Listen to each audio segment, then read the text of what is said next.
Halo semuanya, balik lagi di channel YouTube saya di Alfarid Stock. Jadi pada kesempatan kali ini saya akan menjelaskan tentang 7 tanda perusahaan buruk mulai membaik dan harga sahamnya mulai ikut naik.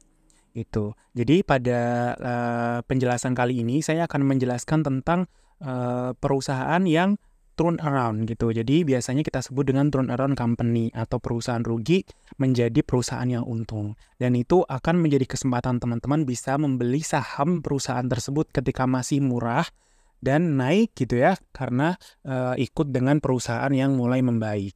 Seperti itu. Oke, jadi sebelum saya akan bahas penjelasannya, jadi teman-teman di sini untuk yang mungkin mau belajar tentang saham, atau mungkin teman-teman ada yang mau ikut grup kita, atau untuk teman-teman yang mau ganti sekuritas gitu ya, kita ada kesempatan nih buat teman-teman untuk buka akun di Kisi Sekuritas atau Kora Investment Sekuritas gitu ya. Kita akan kasih untuk para pendaftar baru satu lot ETF gitu ya. ETF itu adalah reksadana yang dijual belikan seperti saham, namanya XKMS atau senilai 130.000 hanya dengan mendaftar gitu ya, dengan masukkan kode sales saya atau kode referral saya di Beki 02005 itu, dan syaratnya cuma deposit 100.000. Itu untuk semua pengguna baru yang pakai kode referral saya. Jadi teman-teman silahkan untuk mendaftar gitu ya. Teman-teman bisa nanti juga kontak saya juga kalau misalkan mau tanya, bisa di Instagram di Alfarid Stock atau di Telegram ya. Di Telegram di Alfarid 100. Teman-teman boleh pilih untuk kontak saya di mana gitu ya. Oke, lanjut langsung di penjelasan kita pada slide kali ini. Yang pertama adalah ciri yang pertama, manajemen serius memperbaiki. Maksudnya apa? Maksudnya adalah manajemen perusahaan tersebut pasti akan berusaha untuk restrukturisasi internal untuk meningkatkan efisiensi operasional perusahaan. Misalkan nih, ada beberapa manajemen gitu ya yang mereka itu kinerjanya kurang baik gitu, karena mungkin dalam periode sebelumnya mereka membuat perusahaan tersebut rugi gitu ya, atau misalkan inovasi-inovasinya tidak terlalu bagus gitu ya, kinerjanya nggak terlalu bagus. Akhirnya mereka melakukan restrukturisasi secara internal. Jadi mereka manajemen berusaha gitu ya untuk memperbaikinya.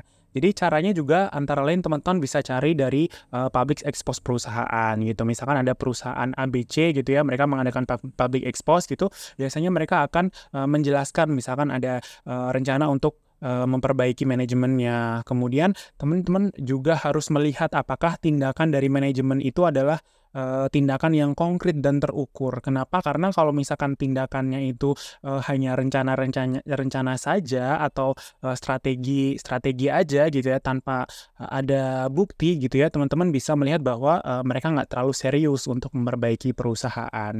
Jadi ketika mereka menyusun strategi gitu ya, mereka pasti juga harus memikirkan tentang pertumbuhan dari kinerja mereka untuk beberapa tahun ke depan. Seperti itu teman-teman harus lihat. Terus yang selanjutnya adalah volume penjualan mulai membaik. Nah, ini adalah salah satu hal penting dalam bisnis bahwa penjualan mulai naik gitu ya. Itu teman-teman harus tahu gitu, indikasinya gimana nih, gimana ketika volumenya membaik gitu ya. Itu biasanya diikuti oleh kenaikan penjualan. Jadi misalkan penjualannya misalkan pertamanya gitu ya, awalnya gitu 100 misalkan. Kemudian mulai tahun ini ternyata udah dijual sampai 200 misalkan gitu. Itu adalah contoh yang paling mudah ya.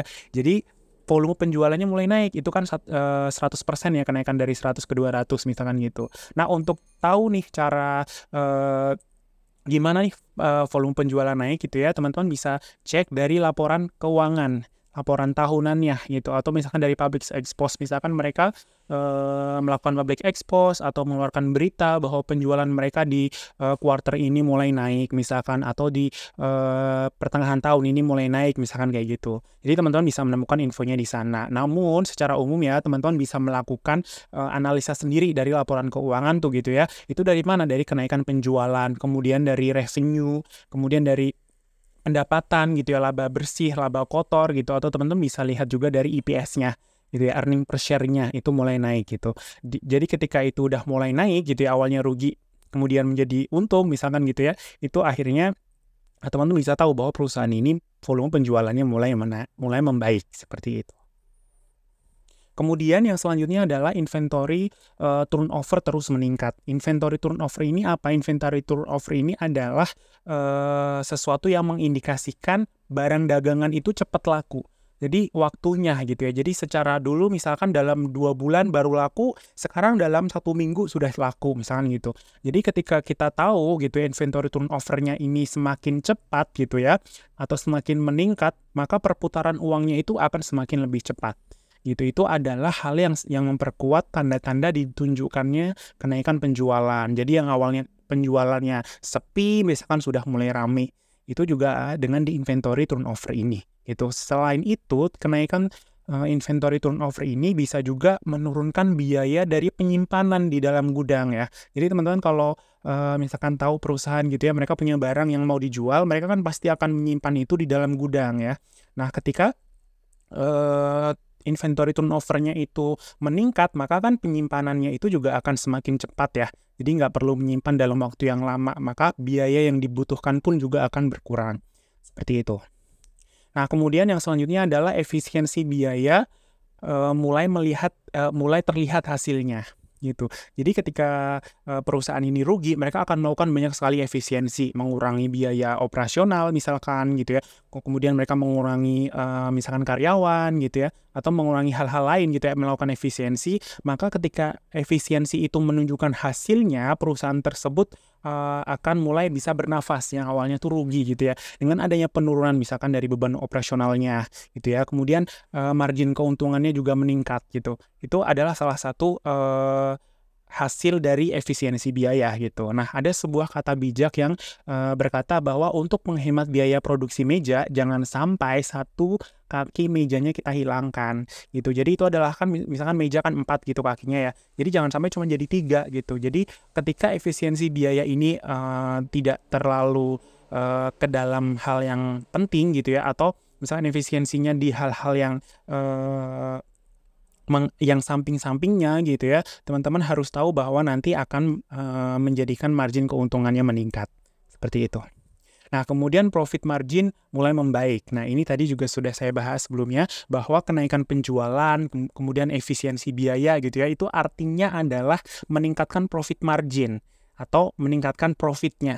Jadi misalkan awalnya labanya itu tuh minus gitu ya, atau negatif gitu ya, kemudian mulai berubah nih menjadi positif. Nah, itu adalah salah satu profit marginnya mulai membaik.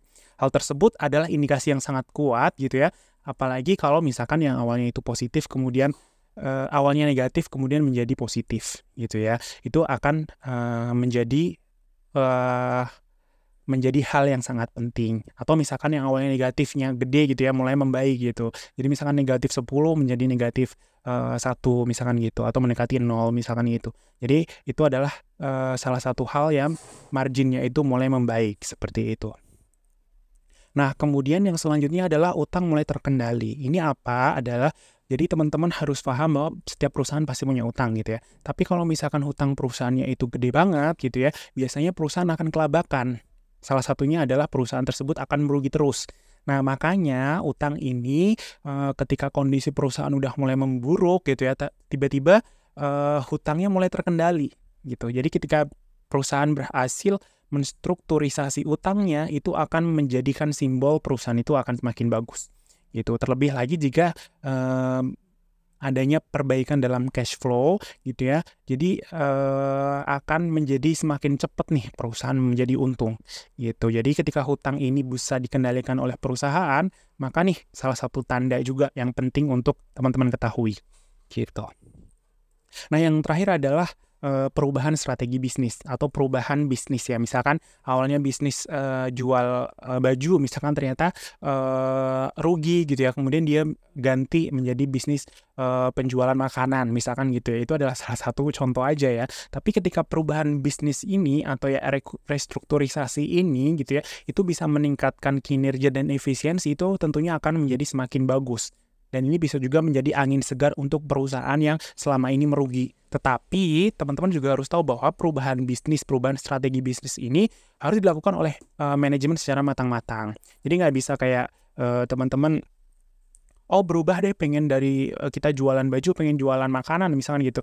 Teman-teman juga harus tahu bahwa perusahaan harus menjadikan strateginya ini tuh bener apa enggak nih gitu. Jadi teman-teman harus tahu itu. Nah, yang terakhir bahwa teman-teman juga harus paham tidak banyak perusahaan yang awalnya itu rugi, kemudian mereka benar-benar berhasil untuk menjadi turnaround atau mereka benar-benar berhasil untuk menjadi untung. Itu yang pentingnya adalah bahwa bisnisnya memang udah mediocre atau udah ya udah stuck lah gitu ya. Gitu teman-teman harus tahu bahwa ketika bisnisnya sudah mulai stuck, mereka udah nggak bisa tumbuh lagi gitu, hal tersebut pasti juga akan menjadi kendala yang sangat sulit untuk perusahaannya. Namun jika ada perusahaan yang benar-benar bisa mereka yang awalnya rugi menjadi untung, itu adalah potensi keuntungan yang sangat besar di saham gitu ya. Apalagi kalau misalkan keuntungannya itu meningkat sampai berkali-kali lipat gitu ya, itu pasti harga sahamnya juga akan mulai naik. Itu dan penting untuk diingat bahwa perbaikan kinerja keuangan dari perusahaan itu memerlukan waktu dan dedikasi. Jadi nggak segampang itu atau nggak secepat itu juga gitu ya. Mereka pasti akan memerlukan waktu dalam 1 tahun, 2 tahun, 3 tahun gitu ya. Jadi bisa aja bertahun-tahun. Maka jika teman-teman ini tertarik untuk investasi perusahaan yang sebelumnya merugi gitu ya, penting untuk diingat bahwa teman-teman harus melakukan riset yang cermat. Apakah kondisi perusahaannya itu benar-benar mau menjadi perusahaan turnaround yang awalnya rugi mau menjadi untung gitu ya. Kemudian apakah strategi bisnisnya itu benar-benar mau diubah menjadi lebih bagus? Apakah prospek masa depannya itu benar-benar akan menjanjikan ke depannya gitu. Jadi teman-teman harus mengambil keputusan investasi yang cermat juga gitu. Jadi teman-teman harus paham itu juga gitu. Nah, kita juga udah tahu beberapa saham-saham yang memang dulunya itu misalkan udah di 50 akhirnya bangkit gitu. Itu adalah salah satu contoh juga beberapa perusahaan-perusahaan yang dulunya rugi menjadi untung gitu. Teman-teman juga tahu ya, misalkan ada saham Bumi, ada BRMS misalkan gitu. Itu teman-teman bisa lihat gitu contohnya. Oke, itu aja teman-teman. Mungkin kalau misalkan teman-teman mau lihat beberapa video edukasi saya ada di channel saya, atau teman juga bisa subscribe atau tanya juga di bagian komentar gitu ya, atau bisa juga untuk share video ini ya teman-teman ya. Terima kasih semuanya.